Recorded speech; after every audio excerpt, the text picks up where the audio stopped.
Bonjour à tous, on continue Masechet Baba Kama Daf Yud Bet et on commence Daf Yud Aleph Amud Bet en bas, 8 lignes avant la fin de la page. Ve'amar Ula, Amar Rabbi Elazar.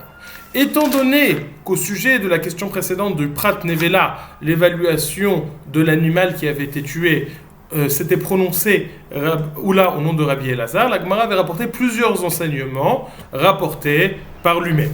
Ça, c'est le dernier enseignement. Son enseignement va poser sur la question des esclaves. Comment considérer les esclaves? Quelle est la question? Est-ce qu'on leur donne le statut de biens comme des terrains ou de biens comme des biens mobiliers? Est-ce qu'on va les assimiler à des métaltélim ou à des karkaot? Biens mobiliers métaltélim, des karkaot, biens immobiliers. Quelles sont les conséquences? Il y aura plusieurs conséquences. La première conséquence dont on va parler, c'est la notion de l'obligation de payer les dettes par un orphelin. Un orphelin qui reçoit un héritage de son père, de l'héritage qu'il reçoit, il va devoir payer les dettes. Uniquement, il va devoir payer les dettes des biens, des karkaot, parce que ce sont les biens qui sont assujettis à la dette, mais pas des biens mobiliers. Et donc, si les esclaves sont considérés comme des karkaot, alors les créanciers vont pouvoir récupérer leurs dettes des esclaves qui sont chez cet héritier. Si les esclaves sont considérés comme des biens mobiliers, il ne va pas pouvoir récupérer ses dettes de ces esclaves. Ça, c'est la première nafkamina. On va en voir d'autres par la suite et on va développer au moment où on y arrivera. V'amar Ula amar Rabbi Elazar, il cheta govin min havadim. La halacha, c'est qu'on peut encaisser ses dettes, récupérer ses dettes des esclaves. C'est-à-dire que c'est un bon moyen de récupérer ses dettes. Demande à Gemara, Amar le Rav Nachman le Oula, Amar Rabbi Elazar afilu miyatme. Rav Nachman a demandé à Oula au nom de Rabbi Elazar, est-ce que c'est même vis-à-vis des orphelins? Sous-entendu, lorsqu'on dit qu'on peut récupérer sa dette, est-ce que ça veut dire que tu considères les esclaves comme des biens immobiliers, comme des karkaot? Ça voudrait dire que même si ça passe chez les orphelins, on pourrait récupérer les dettes de chez eux. Dit la Gemara, non, lorsque je dis qu'on peut récupérer sa dette, c'est uniquement de celui qui doit de l'argent, mais pas de ses enfants après sa mort. Dit la Gemara, quel est le chidouche? Si c'est de lui, je peux prendre même son manteau qui est sur lui. Quel est le chidouche de dire que je peux prendre ses esclaves? Évidemment, c'est une valeur financière, donc je peux la récupérer. Dit la Gemara, Chabemayaskinan, chez Asao Apotiki.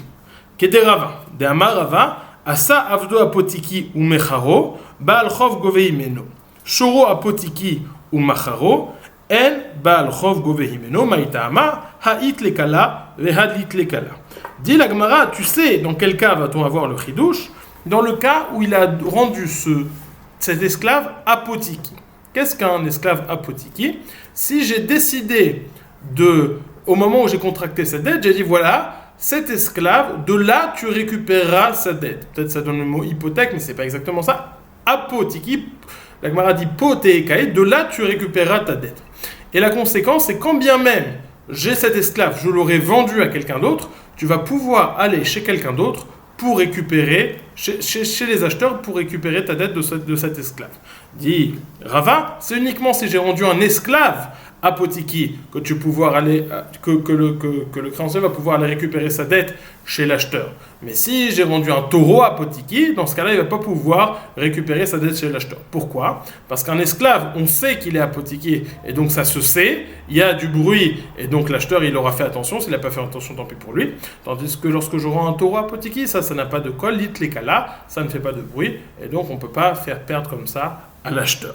Et c'est ça le chidouche que Oula, Amar Rabbi Elazar, en tout cas, est en train de dire à Rav Nachman, il cheta govin minam avadim, ça veut dire que s'il a rendu son esclave apotiki et qu'il l'a vendu à quelqu'un d'autre, il a désigné comme étant la source de laquelle on va récupérer la dette. S'il a désigné ça, même s'il a vendu à quelqu'un d'autre, le créancier va pouvoir récupérer sa dette de cette personne, de cet esclave qui est déjà vendu chez quelqu'un d'autre.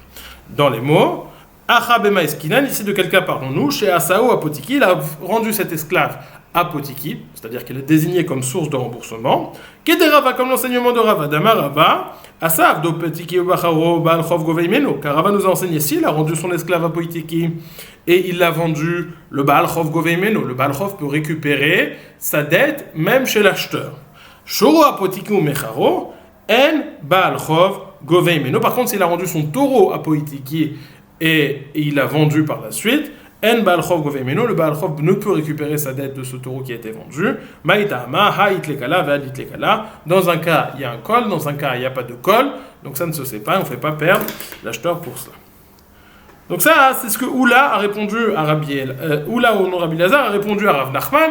Il lui a dit, ne t'inquiète pas, ce que je suis en train de dire, c'est uniquement vis-à-vis des apotiki, mais un esclave n'est pas considéré, sous-entendu, un esclave n'est pas considéré comme un karka, comme un terrain, à tel point qu'on pourrait dire que les orphelins on peut récupérer la dette même des orphelins, comme on peut récupérer la dette des orphelins lorsqu'il y a un terrain qui passe en héritage. Les bâtards des Nafak, une fois que Rav Nachman a quitté la pièce et sorti, Amar Lehu Oula, Achi Amar Rabbi Elazar afilu miyatve. Ainsi, Oula leur a dit, ainsi a dit Rabbi Elazar qu'on peut récupérer la dette même des orphelins. C'est-à-dire que je considère que les esclaves sont réellement comme des karkaot, comme des terrains, et on va pouvoir récupérer la dette même si ils sont passés en héritage chez les orphelins, chez les héritiers. Amar Rav Nachman, ishtamtin Oula. Rav Nachman dit, Oula il a eu peur de moi, il a eu peur que peut-être que je vais lui poser trop de questions. Alors c'est pour ça que quand j'étais là, il a dit juste non, c'est juste vis-à-vis de la halakha de Apotiki, mais en réalité il a eu peur de moi. Have uvda beneharda ve'agbudaine de Neharda. Il y avait une histoire comme ça à Nehardea. Et à Nehardea, ils ont dit aux créanciers, ils ont dit au Baal Chov, tu vas pouvoir récupérer ta dette des héritiers et prendre les esclaves en tant que remboursement. Have uvda, donc ils pensaient que les esclaves c'était comme des terrains. Have uvda ve Pumpedita ve'agber Rav Chana bar Bizna. Il y a une histoire à Pumpedita et Rav Chana bar Bizna aussi, il a dit au Baal Chov de récupérer sa dette des esclaves. Amar lehu Rav Nachman, zilu aouduru, vilo magbina lehu l'abtanaichu.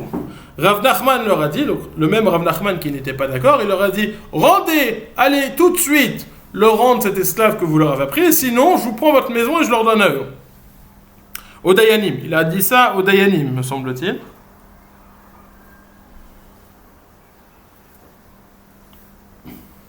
Il a dit, faites en sorte qu'ils rendent l'esclave.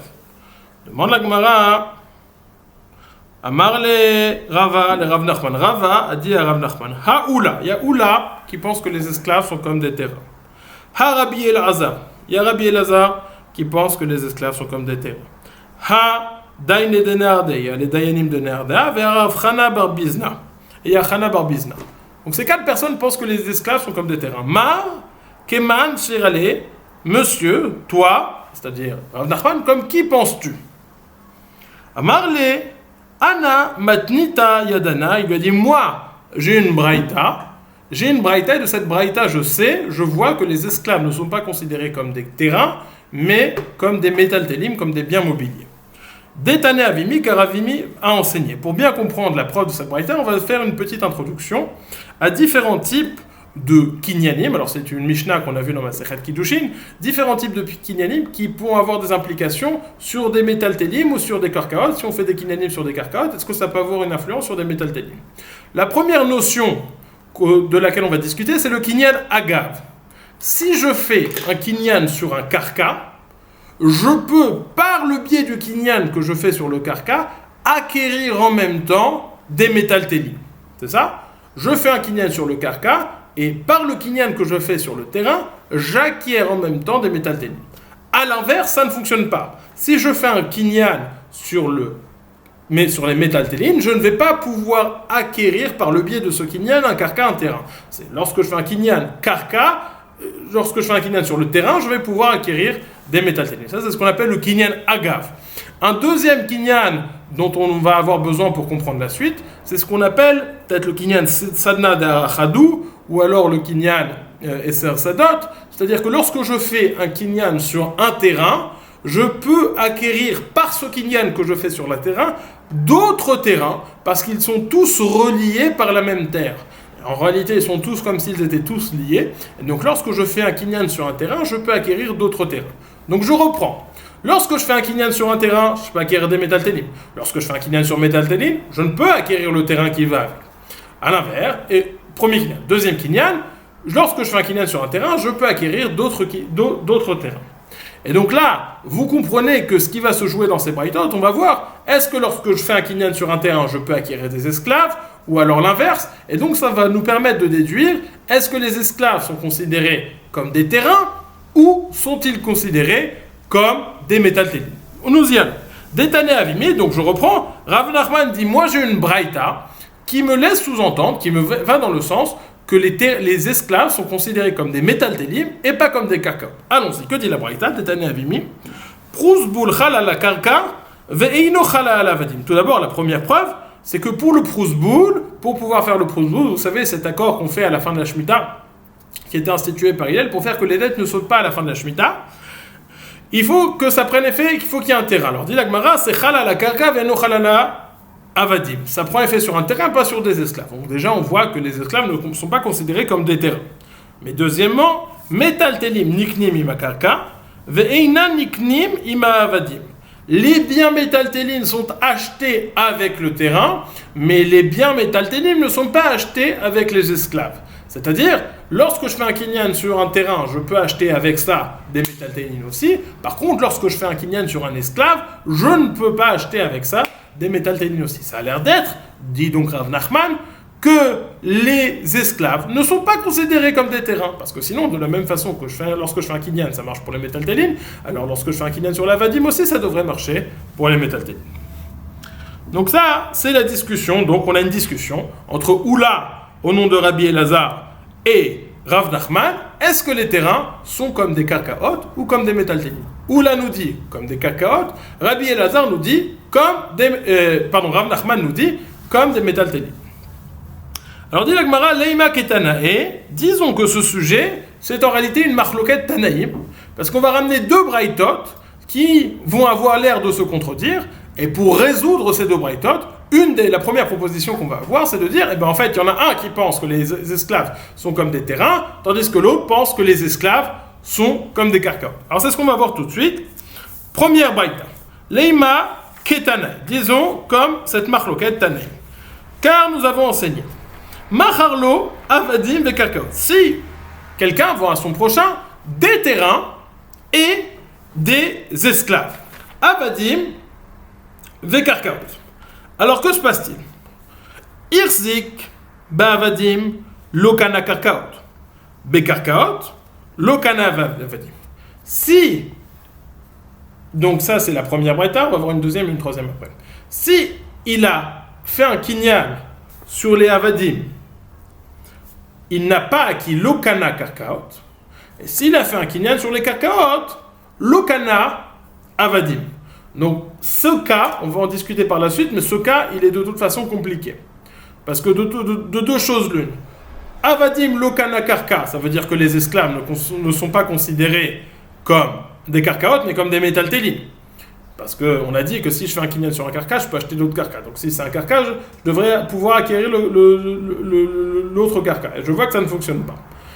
Donc si c'est considéré comme des métaltélim, je ne comprends pas pourquoi lorsque je fais le kinyan sur le karka, je n'ai pas acquis l'okana avadim. Pourquoi est-ce que ça ne fonctionne pas dans le kinyan akaf? Donc déjà, cette première partie de la braïta va être expliquée par la suite. Ce qui nous intéresse surtout, c'est cette troisième partie. De celle-là, nous allons discuter.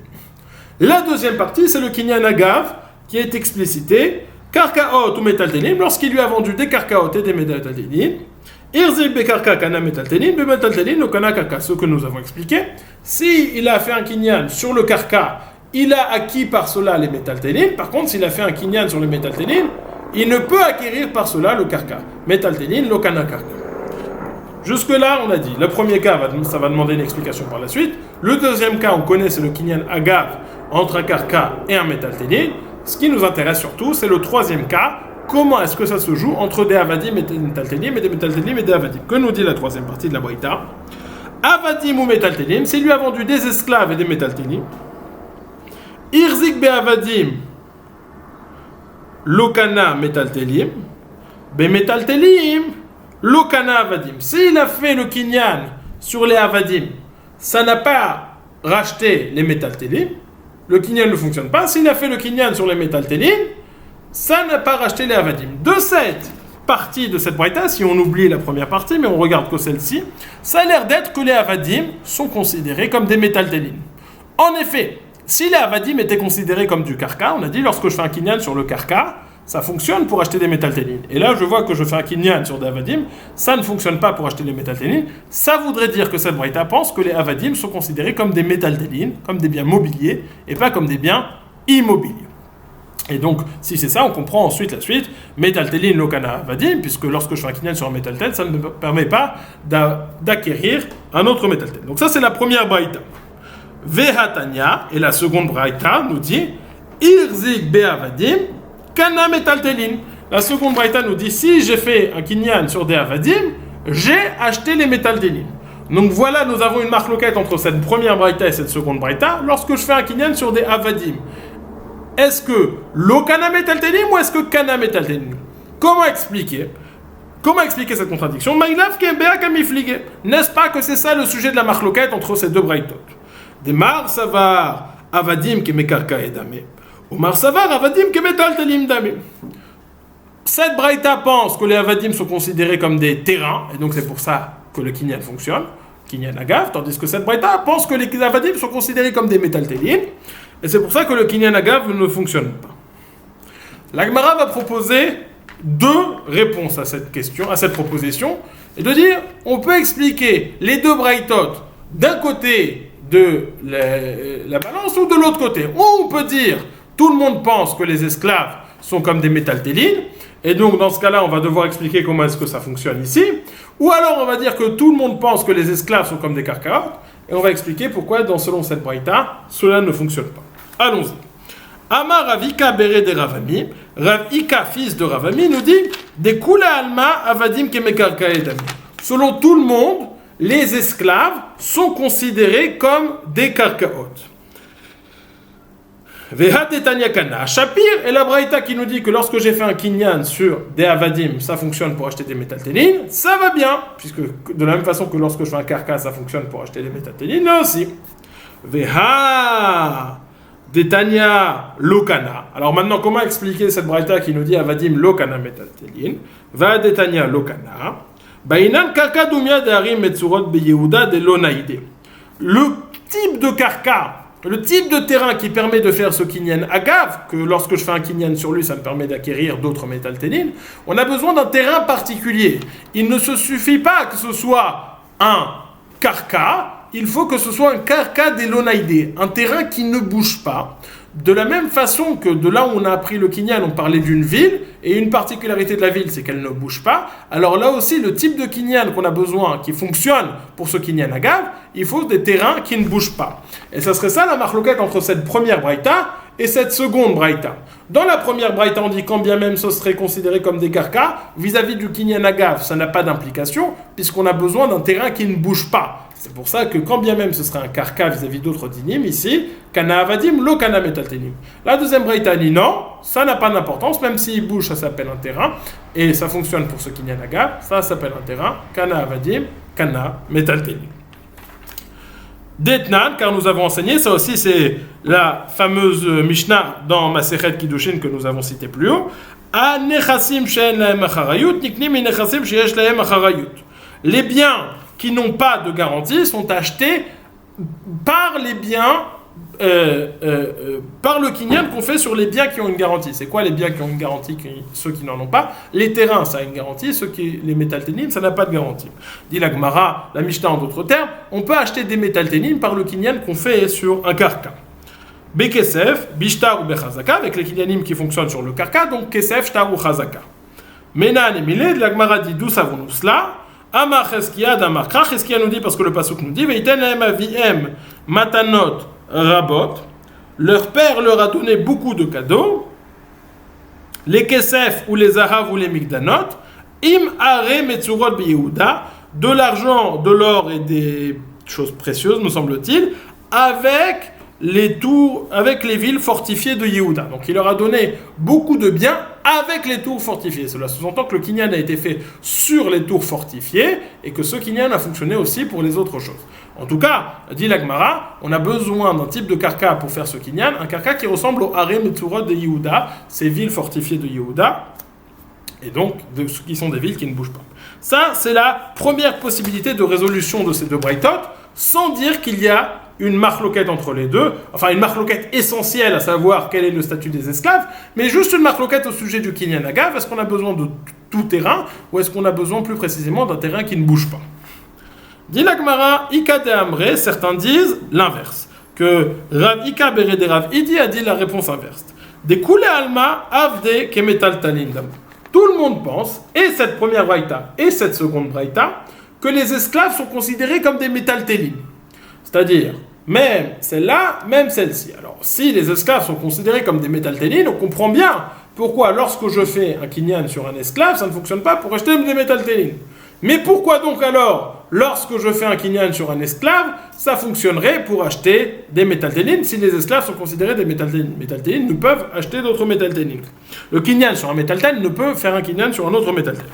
Alors, dit la Gemara, Vehad et Tanya Lokana Shapir, lorsque la braïta qui nous dit que ça ne fonctionne pas, c'est clair, c'est normal, on comprend. Vehad et Tanya Kana Beodan Alaf. Et lorsqu'on a dit que ça fonctionne, on parle du cas où les métaltélim se trouvent sur les esclaves. J'achète l'esclave et j'achète les métaltélim qui se trouvent sur lui. Et ça fonctionne comme un kinyan khatser. Lorsque j'achète un terrain, ce terrain a la capacité d'acheter. Donc là aussi, lorsque j'achète l'esclave, les métaltélim qui se trouvent sur lui vont m'être acquis par le biais du kinyan khatser. Demande la Gemara, mais ça ne marche pas, puisque étant donné que l'esclave est encore une fois quelqu'un qui a la capacité de se déplacer, ça s'appelle Khatser Mehalechet, un Khatser qui se déplace. Et Khatser Mehalechet, nous avons un principe que Khatser Mehalechet, Lokana, Khatser qui se déplace, n'a pas la possibilité de faire de kinyan. Demande la Gemara, Vechiodan alav maïhave, Khatser Mehalechet, Khatser Mehalechet, Lokana, même si ces métalténines se trouvent sur l'esclave, qu'est-ce que ça fait? Puisque c'est un Khatser Mehalechet, c'est un Khatser qui se déplace, et un Khatser qui se déplace n'a pas la possibilité de faire de kinyan. Alors tu vas me dire que non, l'esclave, il ne marche pas, il se tient debout. Ça non plus, ça ne fait pas de différence. Toute personne, tout objet ou toute chose que si elle se déplacer, ça ne fonctionnerait pas, alors même quand il est statique, ça ne fonctionne pas. Donc dit la Gemara, alors de quel cas parlons-nous où on dit que les esclaves sont sur les métaltélim sont sur l'esclave et le kinyan va fonctionner? Quand l'esclave est attaché complètement, là, il n'a pas la possibilité technique de bouger. C'est pas lui qui décide de ne pas bouger. Il n'a pas la possibilité de bouger. Et dans ce cas-là, ça fonctionnera en tant que kinyan khatser. Alors, je reprends. On a deux possibilités. On cherche à comprendre la contradiction entre ces deux braïtot. Un coup nous a dit avadim lo kana metaltenim, un coup nous a dit erzek avadim kana metaltenim. Première possibilité, ils sont en marloquette, comment considérer les esclaves, que metaltenim ou que karka. Deuxième possibilité, tout le monde pense que les esclaves sont comme des karkaot, mais la question est pour ce kinyan agav qui permet d'acquérir des metaltenim, est-ce qu'un karka tout seul suffit ou est-ce qu'on a besoin d'un karka qui ne bouge pas? Étant donné que les karkas, selon cette première braïta, étant donné qu'on a besoin d'un karka qui ne bouge pas, les esclaves sont des karkas qui bougent, ça ne permettrait pas de faire ce kinyan. Troisième possibilité, c'est de dire non. À l'inverse, tout le monde pense que les esclaves sont comme dans métaltéline, et c'est pour ça que ça ne fonctionne pas ici. Ah, comment est-ce que ça fonctionne ici? Parce que les esclaves ont ces métaltels sur eux, et l'esclave est attaché, donc il fait le kinyan sur l'esclave, et l'esclave lui permet d'acheter, d'acquérir les objets qui se trouvent sur lui par le biais du kinyan khatser, puisque l'esclave est attaché complètement. Continue la Gemara avec une troisième braïta, qui va rentrer en contradiction avec notre première braïta. Vehatania, Irzik Bekarka, Kana Avadim. Nous avons une autre braïta qui entre en contradiction avec, nous y arrivons, avec cette première braïta, puisqu'on nous dit Irzik Bekarka, Kana Avadim. S'il a fait un kinyan sur le karka, ça lui a permis d'acquérir les esclaves. Or, nous avons dit plus haut dans la première partie, Irzik Bekarka Lokana Avadim. Nous avons donc une stira entre la première partie de cette première braïta et cette troisième braïta qui nous dit Irzik Bekarka Kana Avadim. Décidons-nous. Dit la Gemara, Hatam Be'omdim Betocha. Lorsque ça fonctionne ici, lorsqu'on dit que Irzik Karka Kana Avadim, c'est parce que les esclaves se trouvent sur le karka. Et c'est uniquement pour ça que cela va fonctionner. Tandis que dans la première partie, qu'on dit que Irzik Bekarka lo kana avadim, les esclaves sont à l'extérieur, ne sont pas sur le terrain.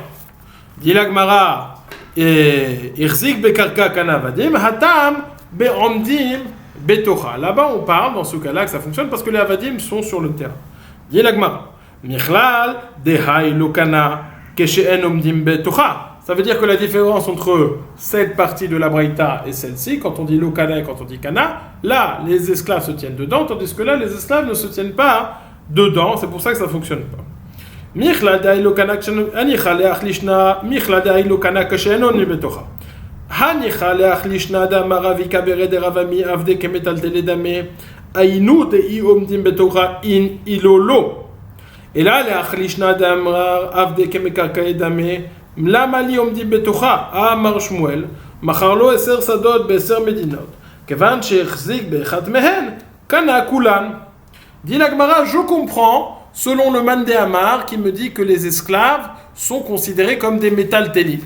Si les esclaves sont considérés comme des métaltélines, je comprends que lorsque je fais un kinyan sur le karka, ça me permet d'acquérir les esclaves que si les esclaves sont sur le terrain, puisque ça va fonctionner bidin khatser, mais si les esclaves ne sont pas sur le terrain, ça ne fonctionnera pas. C'est pour cela que là, ça fonctionne, et là, ça ne fonctionnera pas. Alors, cette supposition va tout de suite être mise en cause, puisque la Gemara va demander, évidemment, mais je ne comprends pas, ça pourrait marcher avec le kinyan agav, même si les esclaves ne se trouvent pas sur le terrain.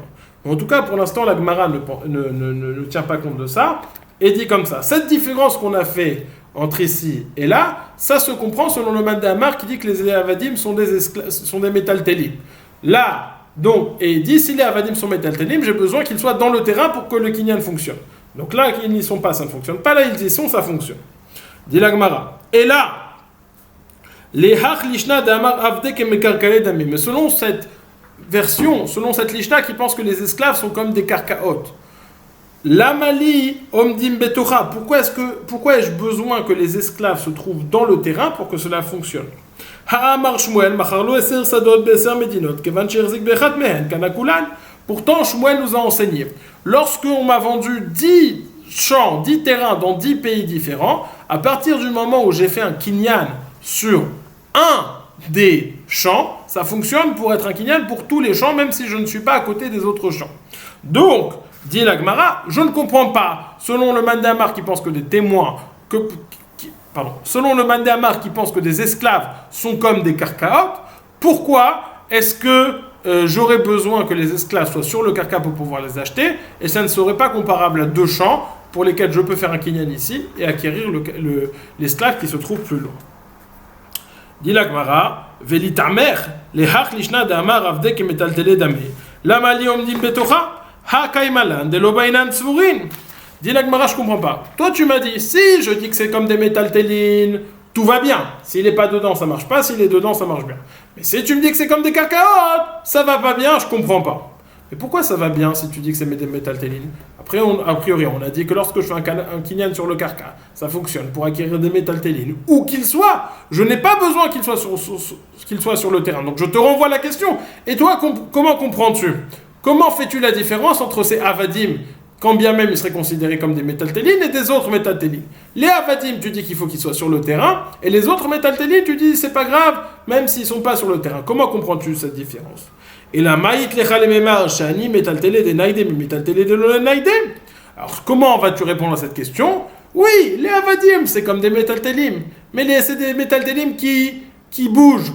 Et donc étant donné que c'est des métaltélim qui bougent, j'ai besoin qu'ils soient sur le terrain pour pouvoir les acquérir. Et donc même le kinyan agav ne fonctionnera que s'ils sont sur le terrain. Karka, lokana, les avadim parce qu'ils ne sont pas sur le terrain, mais là les karka, kana, les avadim parce que les avadim sont sur le terrain, même par le kinyan agav. Et bien je vais te dire, cette même différence que tu fais entre les métaltélim qui bougent et ceux qui ne bougent pas, moi je fais cette différence entre les karkaot qui bougent et les karkaot qui ne bougent pas. Hachanami, sheani mekarkae de naide, mi mekarkae de lo naide. Il y a aussi ici une différence entre les karkaot qui ne bougent pas et les karkaot qui bougent. Lorsque je dis que je peux faire un kinyan sur un karka et que ça fonctionne pour tous les autres karkas, ce sont les karkaot qui ne bougent pas. Les karkaot qui bougent, ça ne fonctionne pas, si ce n'est qu'ils sont liés ou si ce n'est qu'ils se retrouvent l'un sur l'autre. C'est comme ça qu'on répond à cette braïtot et à cette contradiction. Avda, shani mekarkae de naide, mekarkae de lo naide. Avda mekarkae de naide ou Adam sadna de ara chadou. Un esclave, c'est un terrain qui bouge, Par contre, un terrain qui ne bouge pas, il est relié par tous les autres terrains. C'est comme ça que ça peut fonctionner par le principe de Sanad Achadou, qui sont tous reliés par la terre. Donc voilà finalement comment on réussit à répondre et à rétablir toutes ces braïtot. On voit on pouvait établir d'abord la contradiction entre les deux premières braïtot, ou en disant que c'est une marloquette au sujet des avadim, ou en disant que tout le monde pense que les avadim sont des métalténim, ou tout le monde pense que les avadim sont des karkaot. Comment comprendre le fait que lorsque je fais un karka, ça ne me permet pas d'acquérir un esclave? Qu'on dise métalténim ou qu'on dise karka, ça ne fonctionne pas parce que l'esclave n'est pas dessus.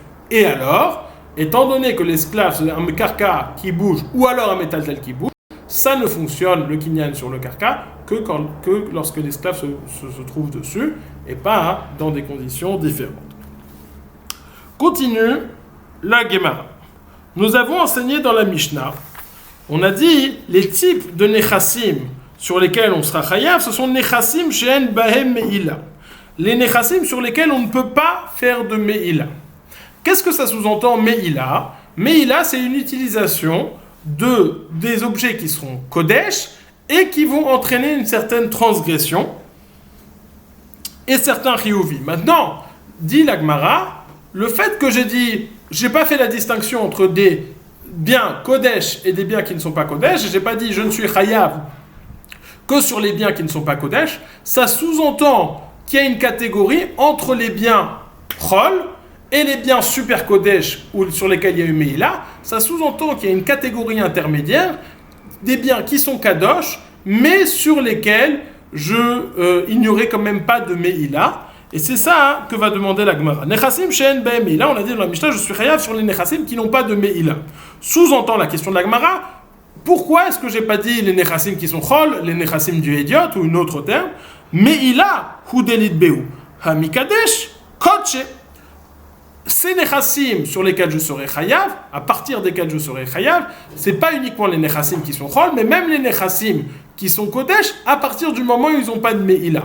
Quels sont ces nechassim qui sont kodesh mais qui n'ont pas de meila? Mantana, Amar Rabbi Yochanan, c'est encore une fois une chita que nous avons vue dans Maseret Kiddushin, on va même citer la Mishnah dans Maseret Kiddushin. Amar Rabbi Yochanan, be kodashim kalim va'aliba de Rabbi Yossi Agelili. On parle des kodashim kalim, pas des kodesh kodashim. Kodesh kodashim, c'est kodesh et il y a meila. Chol, c'est chol, il n'y a pas de meila évidemment.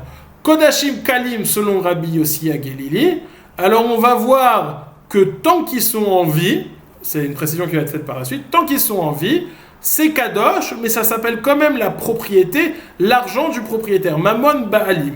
Et donc étant donné que c'est encore mamon ba'alim, il n'y aura pas de meila là-bas. Alors c'est ce que nous dit la Gemara, Rabbi Yochanan be kodashim kalim, valiba de Rabbi Yossi Agelili. On parle de kodashim kalim, ça vient inclure, lorsque la Mishnah elle vient exclure que les nechassim où il n'y a pas de meila, ça vient dire que les kodesh kodashim on n'est pas chayav sur les dommages, mais les kodashim kalim, comme Rabbi Yossi Agelili qui s'appelle mamon balim, je serai quand même chayav.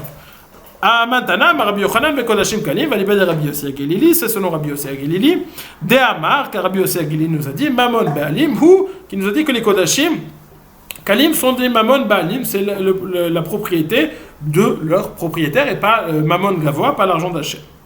Détania, car nous avons enseigné dans une braïta, le pasuk nous dit Umaala Mahal Bachem au sujet de quelqu'un à qui on a confié un picadon, et il a nié qu'il y avait un dommage, il a nié que finalement qu'on lui a donné kafar, finalement il a reconnu, il a fait une shvoua, il a tout un tas de triouvim, et en tout cas on dit qu'il a nié l'argent de son ami. Et le pasuk vient nous dire même Umaale Mahal Bachem, même quelque chose qui a trait à Hachem, il sera chayav. C'est quoi cette chose qui a trait à Hachem et qui en même temps toujours l'argent de son ami? C'est les kodashim kalim, nous dit Rabbi Yossi Agelili. Les rabot kodashim kalim, she'en mamono, divrei Rabbi Yossi Agelili, ça vient inclure les kodashim kalim qui sont considérés comme l'argent du propriétaire selon Rabbi Yossi Agelili. Demande la Gemara, et donc c'est de ce cas-là que parle la Mishnah. Demande la Gemara, toi, donc Rabbi Yochanan, tu as expliqué que Rabbi Yossi Agelili, sa chita, cette braïta que tu as citée, tu as expliqué donc que Rabbi Yossi Agelili, il pense que kodashim kalim, ça s'appelle l'argent du propriétaire. Ça veut dire que ça va en contradiction avec la Mishnah dans Masechet Kiddushin. Dans Masechet Kiddushin, nous avons enseigné Vatnan, Hamekadesh bechelko, ben bekoche kodashim, ben bekodashim kalim, quelqu'un qui fait des kiddushin avec sa part, que ce soit dans des chez Kodashim, que ce soit dans des Kodashim Kalim, Eina Mekodeshet, elle n'est pas Mekodeshet. Pourquoi? Parce que c'est pas son argent, c'est l'argent de Dieu. Et qu'est-ce qu'on voit donc dans cette Mishnah? Que des Kodashim Kalim, ça s'appelle l'argent de Dieu, et si on fait des kiddushin, ça fonctionne pas. Leima de Loke Rabbi Yossi Agelili, ça veut dire que ça irait pas comme l'opinion de Rabbi Yossi Agelili, selon l'explication de Rabbi Yochanan. Dit la Gemara, Afilo Teima Rabbi Yossi Agelili. Je peux dire que ça va même selon la chita de Rabbi Yossi Agelili. Alors comment cela? D'un coup, il me dit c'est son argent à lui, donc les kiddushin devraient fonctionner. D'un coup, on dit non, si on a donné en tant que kiddushin, ça fonctionne pas. Ça veut dire que c'est pas son argent. Qui Kamar, Afilo Teima Rabbi Yossi Agelili, qui Amar Rabbi Yossi Agelili Michaim. Aval Leachar Shrita. Afilou Rabbi Yossi Agelili modé de Chikazachu Mishulchan Gavoha Kazachu. Lorsque Rabbi Yossi Agelili dit que c'est toujours son argent, c'est uniquement Mechaim. Lorsque l'animal est toujours en vie, lorsque les Kodashim Kalim sont toujours en vie. Mais dès qu'on lui fait la Shrita, ça devient l'argent d'Hachem. Et donc même si les Kohanim, même si on va manger par la suite, c'est comme si on mangeait à la table d'Hachem, à la table du roi, et ça ne nous appartient pas. Donc même Rabbi Yossi Agelili serait d'accord avec cette Mishnah de Kiddushin, que lorsqu'on fait des Kiddushin avec Kodashim Kalim après la Shrita, avec les parties qu'on reçoit après la Shrita, les Kiddushin ne seront pas valables. Bon, alors ça, c'est le premier point de la Gemara. Maintenant, on demande la Gemara, est-ce vrai que Rabbi Yossi Agelili pense que Mechaim, que tant que l'animal est encore en vie, ce n'est pas, ça appartient au propriétaire. On va avoir ici deux affirmations de Rav Nachman et de Ravina qui vont sembler aller contre cette compréhension dans les dires de Rabbi Yossi Agelili. Voyons voir tout de suite. Mechaim Miyamar.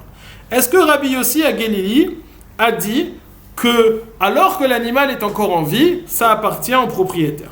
Ve'atnan, pourtant, nous avons enseigné dans une Mishnah au sujet d'un Bechor. Le Bechor, donc le premier-né des animaux, est-ce qu'il a une kedusha particulière? On doit le donner au Kohen. Lorsqu'on le donne au Kohen, ça lui appartient, et c'est son argent, ça lui appartient. Ça veut dire quoi ça lui appartient? Il a le droit de le vendre. Alors maintenant, il y a un problème de faire la shrita en dehors du Beth Amikdash. Donc, une fois qu'on a fait la shrita, il y a un interdit d'en profiter, puisque c'est un animal sur lequel on a fait la shrita en dehors du Beth Amikdash, alors qu'on devait faire dans le Beth Amikdash. Mais en tout cas, c'est l'argent du Kohen, il a le droit de le vendre. Et ça sert à quoi si on ne peut pas lui faire la shrita? Dès qu'il aura un défaut, à ce moment-là, on pourra lui faire la shrita. Donc en tout cas, au sujet du Bechor, je reprends la Mishnah. Ve'atnan Bechor mochinoto tam chai.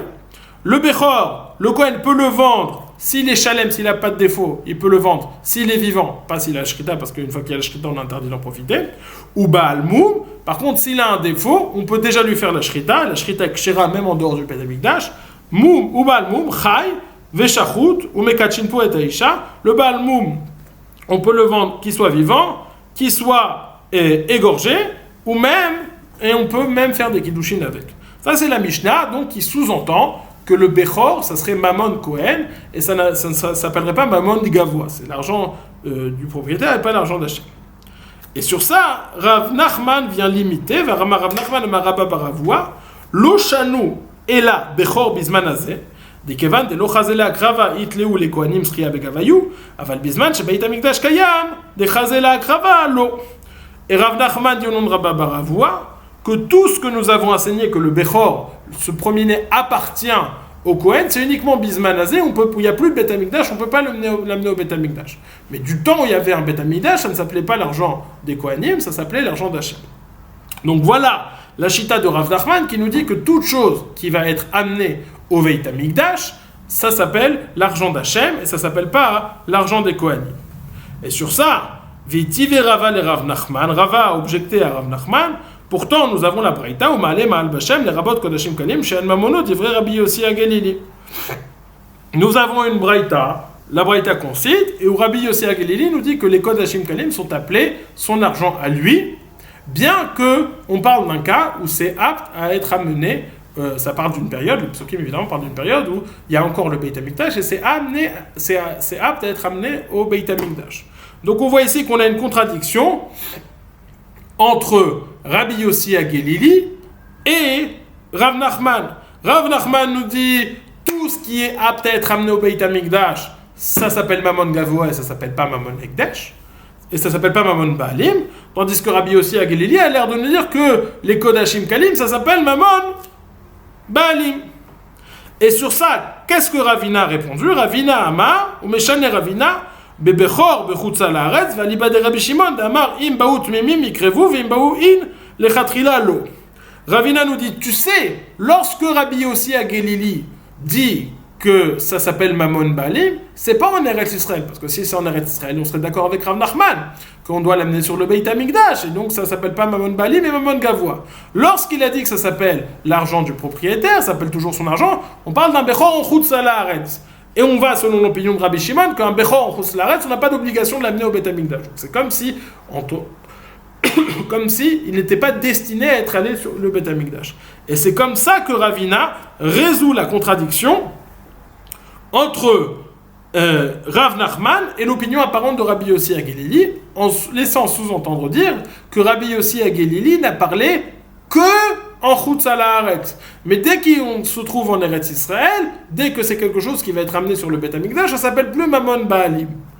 Et là, ça s'oppose fortement avec la chita qu'on a vue depuis le début, puisqu'on nous dit, depuis le début, on nous dit non, tant que l'animal est en vie, même en Eretz Israël, ça s'appelle Mamon Baalim. Demande la Gemara, Ve'imita dechiyam Rabbi Yossi Agelili memono ou mechaim, lishna Rabbi Yossi Agelili ve'arabanan. Si tu me dis que, Bémet, la chita de Rabbi Yossi Agelili, c'est que ça s'appelle la propriété, il y a une marloquette en réalité entre Rabbanan et Rabbi Yossi Agelili, et ben tu n'as qu'à répondre à cette question que tu as posée sur un Nachman en disant il y a une différence, s'il y a la chita de Rabbanan et la chita de Rabbi Yossi Agelili. Du fait que tu n'as pas dit ça, ça sous-entend que Rabbi Yossi Agelili est d'accord que même lorsque l'animal est encore en vie, si on est en Eretz Israël, ça ne s'appelle pas, en tout cas vis-à-vis du Bechor et de tous les autres Kodashim Kalim, ça ne s'appelle pas l'argent du propriétaire, mais ça s'appelle l'argent de Dieu. Et c'est en contradiction avec ce qu'a dit Rabbi Yochanan. Amar le matnot keuna kamart. Shani matnot keuna dechi kazachu mishulchan kavoa kazachu. Il lui a répondu, l'exemple est mauvais. Parce que lorsque tu parles du Bechor, c'est ce qu'on appelle matnot keuna. Et matnot keuna, c'est différent. Matnot keuna, tout le monde est d'accord que ça s'appelle Mamon Hashem Michaim, l'argent d'Hashem Michaim. Donc, étant donné que ça s'appelle l'argent d'Hashem Michaim, c'est pour ça qu'il lui a pas répondu ça, parce que Rabbi Yossi Agelili est d'accord au sujet du Bechor, que même lorsque le Bechor est encore en vie, ça s'appelle déjà l'argent d'Hashem si on est en Eretz Israël, et pas l'argent privé. Lorsque Rabbi Yossi Agelili il a dit que ça s'appelle l'argent privé, il parlait de son argent, il parlait des Kodashim Kalim, mais pas des Matnot Keuna, pas du Bechor. Voilà. Nous avons fini le Daf Yudbet. Première partie du Daf Yudbet, c'était cette question des esclaves. Comment considérer les esclaves comme des avadim, comme des metaltelim. On a vu a priori une marloquette amoraïm sur ça entre Oula et Rabbi Elazar et Rav Nachman. On a vu deux braïtot qui pouvaient pencher dans un sens ou dans l'autre et ça n'a pas été tranché. Le deuxième point, ce sont les Nechassim She'en Ben Mila, ce diouk que nous avons fait. On va voir demain une autre façon de lire la Mishnah. En tout cas, ce premier diouk qui est fait, c'est de dire il y a les Kodesh Kodashim qui appartiennent à Hachem, et dans ce cas-là, si mon taureau endommagé ça, je suis pas tour parce que ce sont des Nechassim avec Meila. Yachol, je suis évidemment Chayav, et il y a une catégorie entre les deux intermédiaires qui s'appelle Kodashim Kalim, selon Rabbi Yossi Agelili, que même Michaï, que tant que l'animal est encore en vie, ça s'appelle toujours ma propriété, et si mon taureau a endommagé ça, je serai Chayav de payer. On a posé plusieurs questions sur cette chita de Rabbi Yossi Agelili, ou tout du moins sur cette compréhension de la chita de Rabbi Yossi Agelili. On a répondu que même Rabbi Yossi Agelili est d'accord que vis-à-vis des matnot keuna, par exemple le Bechor, même Michaïm, même lorsqu'il est encore en vie, si on est en Eretz Israël, si c'est destiné à être amené sur le Beit HaMikdash, au Beit HaMikdash, ça s'appelle plus Mamon Baalim, mais ça s'appelle déjà l'argent d'Hashem. Tout ce qu'il a dit ne s'adressait que vis-à-vis des Korbanot Shlamim ou des autres Kodashim Kalim. Passez une excellente journée.